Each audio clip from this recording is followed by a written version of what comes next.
దుర్మార్గంగా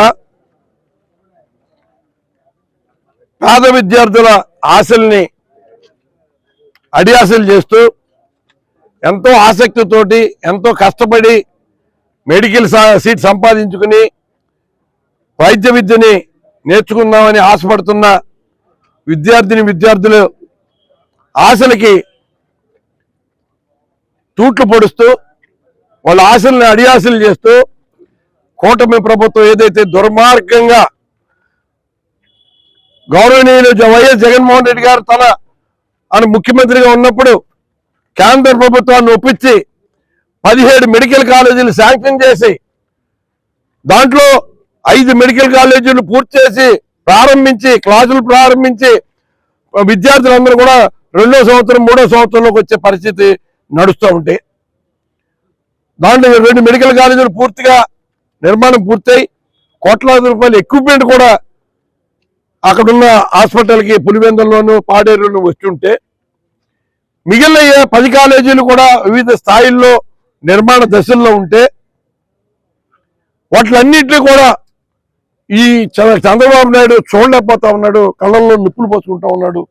ఇంత మంచి పేరు జగన్మోహన్ రెడ్డి గారికి వచ్చేస్తే నువ్వు కూడా 4 సార్లు ముఖ్యమంత్రి చేశావు, 3 సార్లు 14 సంవత్సరాలు చేసినప్పుడు మళ్ళీ 5 సంవత్సరాలు అయింది. 5 సంవత్సరాలకి మళ్ళీ ప్రజలు నీకు అధికారం ఇచ్చారు. ఈ 19 సంవత్సరాల పాలనలో నువ్వు ఎక్కడ ఒక్క మెడికల్ కాలేజీలో తీసుకురాలేవని మరి ప్రజలు నేను నిలదీస్తారని నేను భయపడుతున్నాడో ఏంటో తెలియదు. కానీ ఈ 17 మెడికల్ కాలేజీలను కూడా పూర్తిగా ప్రైవేట్ పరం చేయడానికి పీపీపీ మోడ్ అంట. అంటే పీపీపీ మోడ్ అనేది ఈయన ఒక్కడికే తెలుసా? ఈ రాష్ట్ర హోంమంత్రి ఒక్కదానికే తెలుసా? ఆవిడ మాట్లాడితే పీపీపీ మోడ్లో అపహాస్యం చేస్తూ ఏదో మాకేదో తెలియనట్టు ఆవిడేమో బాగా కేంబ్రిడ్జ్ యూనివర్సిటీలో పట్టబుచ్చుకుని మాట్లాడుతున్నట్టు ఆవిడ చెప్తా ఉన్నారు. పేద ప్రజల కోసం ఈ మెడికల్ కాలేజీల్లో, ఎందుకంటే జగన్మోహన్ రెడ్డి గారు ఎంత దూరదృష్టి, వయసులో చిన్నోడైనా మాట్లాడుతూ ఉంటాడు, నా సర్వీస్ అంత లేదు జగన్మోహన్ రెడ్డి వయసు అని. దేనికి మనకు వచ్చింది వయసు? దేనికి పనికి వస్తుంది? మీరు లక్షల కోట్ల నుంచి ఇంకా మిలియనీర్ నుంచి బిలియనీర్ నుంచి ట్రిలియనీర్లు అవడానికి ఉపయోగించుకుంటున్నారా? మీ తెలివితేటలు పేద ప్రజలకి మంచి పరిపాలన అందించడానికి ఉపయోగిస్తున్నారా?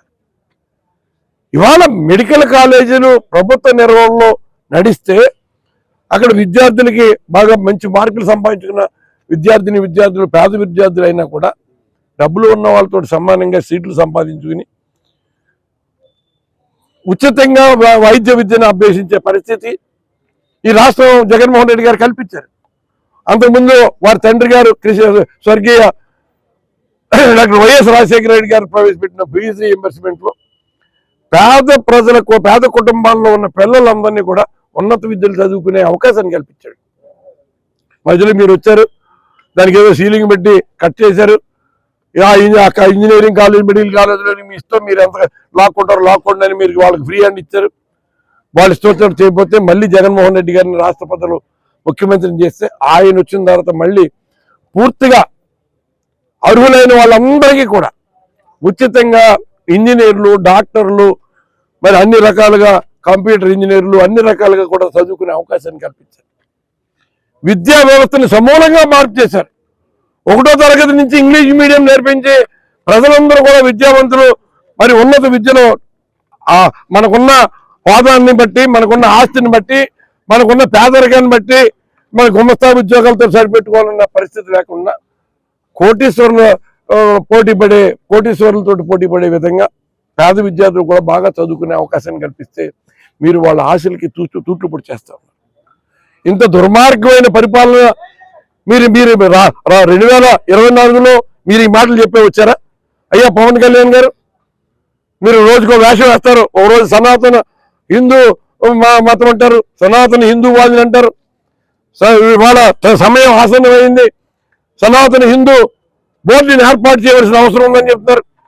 వాళ్ళకు ఎమ్మెల్యేకి సంబంధించిన వ్యక్తి 2 లక్షల కిలోల గోమాంసాన్ని నిలవబెట్టి కోల్డ్ స్టోర్లో పెట్టి వైజాగ్ ఎయిర్ పోర్ట్ నుంచి విదేశాలకు ఎగుమతి చేయడానికి సిద్ధంగా ఉన్న విషయాన్ని అక్కడ అందరూ బయట పెడితే పట్టుకున్నారు. దీని గురించి ఎక్కడైనా నోరిప్పారా మీరు? మీరు సనాతన హిందూవాది కదా, మెట్లు బాగా కడుగుతారు కదా, మరి ఇప్పుడు ఏం చేస్తారు మీరు? మాట్లాడితే తిరుపతి లడ్డు గురించి మాట్లాడతారు, చాలా పవిత్రమైంది, అదేదో మిఠాయి అనుకుంటారా? ఎవరు అనుకుంటారు మిఠాయిని? మీరు అనుకుంటున్నారా? ఎంతో పవిత్రంగా తిరుపతి లడ్డు ప్రసాదం ఎవరిని ఇస్తే కాళ్ళ చెప్పులు కూడా తీసేసి కళ్ళకు అద్దుకుని మహాప్రసాదంగా అందరూ స్వీకరిస్తారు. ఆ విషయం మీకు తెలియదు, ఎందుకంటే మీరు వాస్తవ ప్రపంచంలో ఉంటారు కదా, సినిమా ప్రపంచంలో ఉంటారు. మీకు ఎవరో డైలాగులు రాసిస్తే ఆ డైలాగులు చెప్తారు.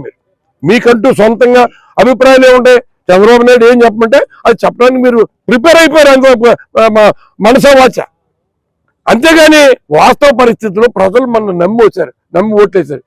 ముఖ్యంగా చంద్రబాబు నాయుడు కాదు, నిన్ను నమ్మి ఓట్లేశారు కూటమికి. నిన్ను నమ్మి ఓట్లేసిన సామాజిక వర్గానికి నువ్వు ఏం న్యాయం చేసావు?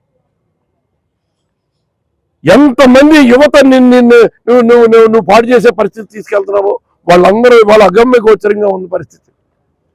వాళ్ళందరినీ వాళ్ళ విచ్చలవిడిగా వదిలేస్తే అన్ని రకాల వ్యసనాలకు అలవాటు పడిపోయి చెడు మార్గంలో వెళ్ళే పరిస్థితి ఉంది. మరి నువ్వు ఒక యువతకి నాయకత్వం వహించి, ఒక సామాజిక వర్గానికి నాయకత్వం వహించి, సామాజిక వర్గాన్ని అభివృద్ధి చేయడానికి కానీ, యువతలో ఒక మంచి చైతన్యం తీసుకొచ్చే వాళ్ళని మంచి విద్యావంతులు చేయడానికి కానీ నువ్వు ఏ నిర్ణయం తీసుకున్నావు? చంద్రబాబు నాయుడు గారు ఏం చెప్తే అది తూచా తప్పకుండా. పొద్దున్నే హైదరాబాద్లో మీరు టిఫిన్ చేసి విమానం ఎక్కుతారు, మధ్యాహ్నం ఇక్కడ మరి విజయవాడలో దిగాలంటే విజయవాడలో దిగుతారు, తిరుపతిలో దిగాలంటే తిరుపతిలో దిగుతారు. మళ్ళీ అక్కడి నుంచి భోజనం అయిపోయిన తర్వాత మళ్ళీ రాత్రి డిన్నర్కి మళ్ళీ మీరు ప్రత్యేక విమానంలో హైదరాబాద్ వెళ్ళిపోతారు. అంటే మీ దినచర్య అలా ఉంది. మరి మిమ్మల్ని ఆదర్శంగా తీసుకునే మిగతా యువతంతా ఏం చేయాలి? ఇవాళ ఇంత పెద్ద రాష్ట్రంలో ప్రజలు, అన్ని పార్టీలకు సంబంధించిన ప్రజలు, మేము కోటి సంతకాల సేకరణకు ఈ గ్రామాల్లోకి వెళ్తుంటే ఎదురొచ్చి సంతకాలు పడతారు. ఇది చాలా దుర్మార్గం. మేము తెలుగుదేశం పార్టీ, మేము జనసేన పార్టీ, మేము బీజేపీ పార్టీ అయినా కూడా ఈ మెడికల్ కాలేజీలు ప్రభుత్వ పరిపాలనలోనే అజమాయిషీలోనే కొనసాగాలి. దీన్ని ప్రైవేట్ పరం చేయడానికి వీల్లేదు. ఇది పీపీపీ మోడ్ అన్నది దుర్మార్గం. ఇది కేవలం కుతంత్రం, కోట్లు, వందలు, వేల కోట్లు కొట్టేయడానికి ఒక పన్నాగం అని అందరూ చెప్తా ఉన్నారు. మీకు అర్థం కావట్లేదా? ఉప ముఖ్యమంత్రి గారు అంటే ఆయనే ప్లాన్ చేశాడు కాబట్టి ఆయన ఎంత చెప్పినా ఆయనకి వినిపించుకోడు. కానీ మరి మీరు ఉప ముఖ్యమంత్రిగా మీ మాట మీద ఆయనకు కూడా ఓటేశారని మీరు కూడా చెప్పారుగా. మీరు పిఠాపురం సభలో చెప్పారుగా. మరో 21 మంది గెలవడమే కాదు, 134 మంది తెలుగుదేశం, 11-8 మంది బీజేపీ కూడా మనమే గెలిపించామని మీరు చెప్పారుగా. మీ మాట మీద విశ్వాసం ఉంచారు కదా ప్రజలు. మరి ఉంచినప్పుడు మీరు ఏమి న్యాయం చేస్తారు ఇవాళ? అంటే బ్రేక్ఫాస్ట్ హైదరాబాదు, లంచ్ ఏమో తిరుపతి విజయవాడ, మళ్ళీ డిన్నర్ హైదరాబాద్. ఇదేనా మీ పాలసీ? మిమ్మల్ని రిక్వెస్ట్ చేస్తున్నాం, ఈ 17 మెడికల్ కాలేజీలు కూడా ప్రభుత్వ నిర్వహణలోనే కొనసాగించాలి. ఇది మా వైఎస్ఆర్ పార్టీ డిమాండే కాదు, 5.5 కోట్ల ఆంధ్రుల యొక్క డిమాండ్ అన్నది మీరు అర్థం చేసుకోవాలని ఈ సందర్భంగా మనం చేస్తూ ఉన్నాం. దయచేసి ఈ 17 మెడికల్ కాలేజీలు ప్రైవేటీకరణ ఆపి ప్రభుత్వ నిర్వహణలోనే కొనసాగించాలని కోరుతున్నాం. ఇక మిగిలిన లోకల్ విషయాలు చాలా ఉన్నాయి, తర్వాత చెప్తాను.